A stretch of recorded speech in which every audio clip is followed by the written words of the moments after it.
Variety చూద్దాం. Next one వచ్చేసి మనకి ఇది ఒక డిఫరెంట్ ప్యాటర్న్ అండి. అంటే మనం ఇంతకు ముందు ఈ టైప్ ఆఫ్ ఫ్యాబ్రిక్లో మనం ఆల్మోస్ట్ స్కర్ట్ మోడల్లో చూసాం కదా, కానీ ఓవరాల్గా చూసినట్లయితే మనకి ఇది స్కర్ట్ మోడల్లోనే ఉంటుంది. కాకపోతే ఇదేంటంటే పైన వచ్చేసి మనకి ఇట్లా పెట్టికోట్ లాగా డిజైన్ చేసి పైన బాడీ పార్ట్ అంతా కూడా మనకి లైట్ సపోటా కలర్ కాంబినేషన్ తీసుకున్నారు. టోటల్గా మనకి ప్లెయిన్ ఇచ్చారనమాట కలీజ్ మోడల్లో.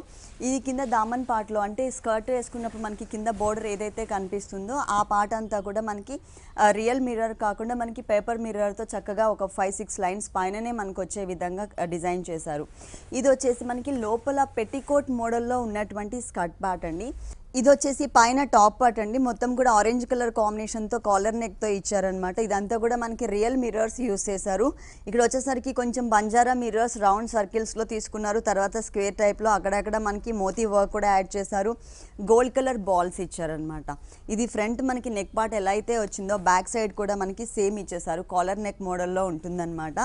మనం పైన ఏదైతే మిర్రర్ వర్క్ అనేది చూస్తున్నామో ఈ మిర్రర్ వర్క్ అనేది ఈ ఫ్రంట్ పార్ట్లో ఇలా మనకి కట్ మోడల్ తీసుకుని ఈ కట్ మోడల్లో ఎడ్జ్లో అంతా కూడా మనకి gold colour balls and real mirrors అనేది యాడ్ చేశారు. మొత్తం కూడా ఇలా ఉంటుంది. ఇది మనకి ఏంటంటే పైన ఇది ఏదైతే మనం పెట్టికోట్ చూసామో దీనిపైన మనం ఇది వేసుకోవాలి.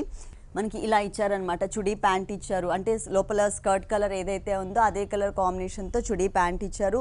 అలాగే మనకి చున్నీ కూడా సేమ్ కలర్ కాంబినేషనే తీసుకున్నారు. అంటే 2-in-1 పర్పస్ మనం యూస్ చేసుకోవచ్చు. ఒకటి వచ్చేసి లాంగ్ స్కర్ట్ లాగా యూస్ చేసుకోవచ్చు, ఇంకొకటి వచ్చేసి మనం చుడీదార్ టైప్లో తీసుకోవచ్చు అనమాట.